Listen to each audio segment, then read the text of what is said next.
প্রিয় ভিউয়ার্স, সবাইকে শুভেচ্ছা জানিয়ে আজকের ভিডিও শুরু করছি।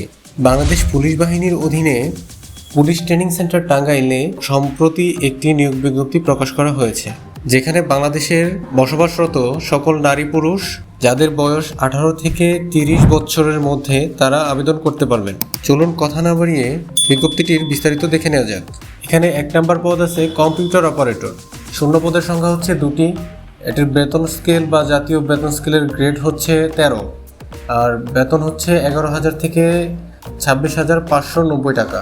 আর শিক্ষাগত যোগ্যতা লাগবে কোনো স্বীকৃত বিশ্ববিদ্যালয় হতে বিজ্ঞান বিভাগে স্নাতক সম্মান অথবা সমমানের ডিগ্রি, এবং কম্পিউটার মুদ্রাক্ষরের প্রতি মিনিটে বাংলায় 25 শব্দ এবং ইংলিশে 30 শব্দের গতি থাকতে হবে। এখানে 2 নম্বর পদটি আছে অফিস সহকারী কাম কম্পিউটার মুদ্রাক্ষরিক। এখানে পদের সংখ্যা হচ্ছে 1টি। এটি হচ্ছে একটি 16তম গ্রেডের চাকরি, যেখানে বেতন হচ্ছে 9,300 থেকে 22,490 টাকা। এটার জন্য যে শিক্ষাগত যোগ্যতা লাগবে সেটা হচ্ছে উচ্চ মাধ্যমিক বা সমমান পরীক্ষায় উত্তীর্ণ হতে হবে। প্রার্থীকে অবশ্যই কম্পিউটার ব্যবহারে দক্ষ এবং কম্পিউটার মুদ্রাক্ষরে প্রতি মিনিটে বাংলায় 20 এবং ইংলিশে 20 শব্দের গতি থাকতে হবে। এবার কিছু শর্ত আছে, চলুন শর্তগুলো দেখে নেই। আবেদনকারী কর্তৃক নির্দিষ্ট চাকরির আবেদন ফরম সহস্তে পূরণ করতে হবে এবং স্বাক্ষর করে আবেদন করতে হবে।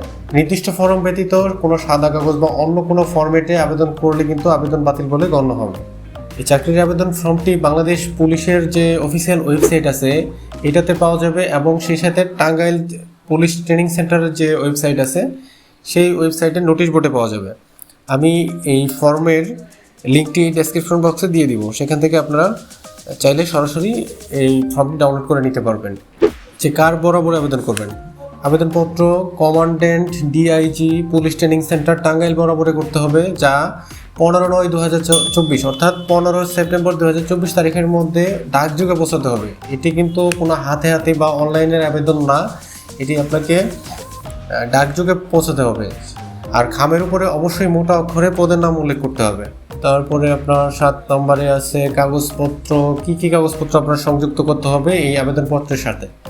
ইউনিয়ন পরিষদ, সিটি কর্পোরেশন, পৌরসভার কর্তৃক প্রদত্ত যে যেখানে থাকেন আর কি, নাগরিক সনদপত্রের মূল কপি এবং সত্যায়িত কপি দিতে হবে।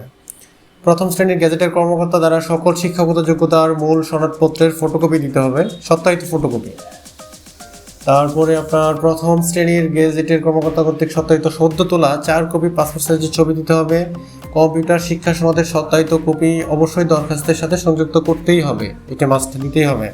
তারপরে প্রথম শ্রেণীর গেজেটের কর্মকর্তা কর্তৃক প্রদত্ত চারিত্রিক সনদপত্র, জাতীয় পরিচয়পত্রের সত্যায়িত ফটোকপি, এগুলো দিতে হবে। এবং সবচেয়ে ইম্পর্টেন্ট পার্ট যেটা হচ্ছে যে আপনার আবেদন ফিটা আপনি কিভাবে দিবেন, সেটা হচ্ছে আপনাকে commandant DIG police training centre টাঙ্গাইলের অনুকূলে ক্রমিক নং 1 থেকে 2 পর্যন্ত পরীক্ষার ফি বাবদ ব্যাংক ড্রাফট অথবা পে অর্ডার অথবা অর্থনৈতিক কোড এততে 200 টাকা অনলাইনে জমা প্রদান করে সোনালী ব্যাংক ট্রেজারি চালানের মূল কপি আবেদনপত্রের সাথে সংযুক্ত করতে হবে। এটা ব্যাংকে জমা দিতে হবে। সোনালী ব্যাংকের মাধ্যমে আপনি ব্যাংক ড্রাফট করতে পারেন, অথবা পে অর্ডার অথবা ট্রেজারি চালানের মাধ্যমে পরিশোধ করে সেটার কপিটা আবেদনপত্রের সাথে সংযুক্ত করতে হবে, দিয়ে দিতে হবে। প্রার্থীর বয়স সীমা তো বলছি, যেটা 18 থেকে 30 থাকতে হবে, এবং যেটা কোঠার জন্য যারা যেটা থাকে সবসময় 32 বছর পর্যন্ত যোগ্য, সেটাই। বয়সের ক্ষেত্রে কোনো অ্যাফিডেভিট গ্রহণযোগ্য নয়। তারপরে বর্তমানে যে কোঠা বৈষম্য বিরোধী কোঠা আন্দোলন হলো যেটা, সেটার জন্য যে সরকার যে সিদ্ধান্ত নেবে সেই অনুযায়ী আর কি কোঠাটা হবে আর কি, এই আবেদনে গণ্য হবে। তারপরে হচ্ছে আপনার কোনো রকম ভুল করা যাবে না, অসম্পূর্ণ বা ত্রুটিপূর্ণ বিলম্বে প্রাপ্ত আবেদন বাতিল বলে গণ্য হবে। তারপরে নির্ভুল ঠিকানায় প্রবেশপত্র ইস্যুর স্বার্থে আবেদনপত্রের সহিত প্রার্থীর নাম ও ঠিকানা উল্লেখপূর্বক 10 টাকা মূল্যমানের অব্যবহৃত ডাক টিকিটযুক্ত একটি ফেরত খাম আপনাকে সংযুক্ত করে দিতে হবে। তো মোট কথা হচ্ছে এটি কোনো অনলাইনে আবেদন না, এবং এটি একটি মানে অফিসিয়াল নিয়োগ, যেখানে আপনার কম্পিউটার অপারেটর, দুটাই কম্পিউটার অপারেটর, কম্পিউটারের কাজ জানা থাকতে হবে, এরকম প্রার্থী আপনারা আবেদন করতে পারবেন। তো এই ছিল আজকের নিয়োগ বিজ্ঞপ্তির বিস্তারিত। পরবর্তীতে ইনশাল্লাহ অন্য কোনো নিয়োগ বিজ্ঞপ্তি নিয়ে আপনার সাথে কথা হবে। ভালো থাকবেন, ধন্যবাদ।